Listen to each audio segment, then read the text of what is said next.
Ladies and gentlemen, the end comes at 1 minute and 23 seconds into round number 9.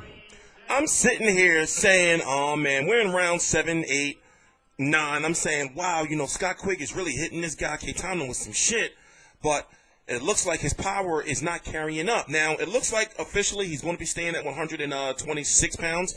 He's moving up from 122. Remember his last fight against Carl Frampton in February of this year. Remember, it's December the 10th, 2016. He fought Carl Frampton for a unification, a WBA and IBF fight at 122, and ended up getting his jaw broke. So this is his first time back fighting a fighter by the name of, what's his name again? Jose Cayetano. He was 20, well, he's now 20-5 with 9 KOs. So I expected, okay, all right, this is a comeback fight for Scott Quigg. They're not going to put him in there with a guy that has super crazy punching power because Scott Quigg in his last fight got his jaw broke. So the problem was Scott Quigg was hitting this guy from the beginning with clean, flush shots. And these were shots that before Scott Quigg would hit you with, because he's a pressure fighter power puncher, these are shots that before if he would have hit you with, from what we've seen, other guys would have went down. So this was an accumulation of punishment. And in rounds 6, 7, and 8, and even in 9, before he stopped Cayetano in ugly fashion, I'm talking about he knocked dude the fuck out. I'm thinking to myself, like, yo, he's going to have some problems at 126 if his power doesn't carry up. He's got to be able to, when it comes to agile fighters that can use angles and play keep away, he's got to make sure he gives them something to move about, like he was giving Carl Frampton later on in that fight. Even though Carl Frampton clearly won, it's just that with a broken jaw, Scott Quigg started turning up, so now, knocking this dude out, I'm saying, okay, with the way he knocked him out, it was ugly. Go to my Instagram, all the links to my social media right down below in the description box. If you want to see the highlight of the knockout, all you got to do is go down below. It's, the description box, whether you're watching on iPhone or Android or on a computer, and just click the link that says, Instagram. So, Scott Quigg is now, let's look at Jose Cayetano's record. Remember, he fought Leo Santa Cruz on an undercard of Mayweather Pacquiao. And then outside of that, Alejandro Gonzalez, rest in peace to him.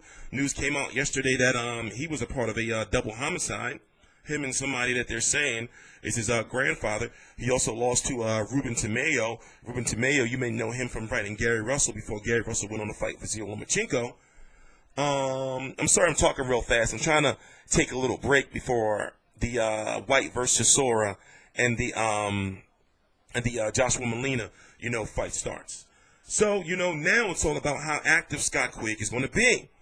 I feel that now I feel that him and Eddie Hearn are going to be targeting that winner of Leo Santa Cruz, Carl Frampton rematch, because if you look at the other guys at 126 pounds, how would he do against a Gary Russell? Maybe he would do, I feel he would do well against a Lee Selby. Gary Russell, he would have to really, really chase Gary Russell around the ring and go for the KO. But when you look at the top of the 126-pound division, you got Carl Frampton, Leo Santa Cruz, Lee Selby, Oscar Valdez, Pee-wee Vieca. That'd be a good fight for him. Maybe they can try to. We don't know what's going on with Josh Warrington. I did get the press release about that issue. Or there are fights out there like the winner of Abner Maris versus Jesus Cuellar. But I don't see any of those fights happening in the next 8-9 months. I see Eddie Hearn maybe bringing him back, maybe for a fight in maybe February, and then maybe February or on the undercard of Hey Bellew, and then maybe another fight on the undercard of Joshua Klitschko if Joshua of course beats Eric Molina, and then maybe a title shot or a title eliminator, around mid to late 2017. How old is Scott Quigg? Scott Quigg is 28. Yeah, you can do that for him. You can say, okay, we're going to build you up for 2017 and then, get you back to title contention in, late fall or winter of 2017. And then by 2017 or the end of 2016, by 2018 or the end of 2017, we can get you a title shot. But, knowing Eddie Hearn, no telling who this guy's going to be fighting next.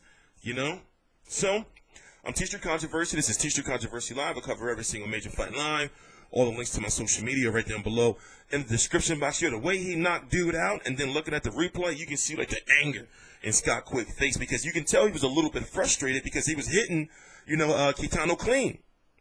Or Cayetano, or however you pronounce his name, he was hitting him clean, but dude just would not go down. It was one time he hit him with a left hook that was in round 8 where Cayetano leaned to the ropes and then came back, but Scott Quigg took a little too long to go in and capitalize. So finally, when he got him in the corner, he knocked dude the fuck out. But anyway, please subscribe. All the links to my social media right down below in the description box. TstreeT Controversy, TstreeT Controversy Live.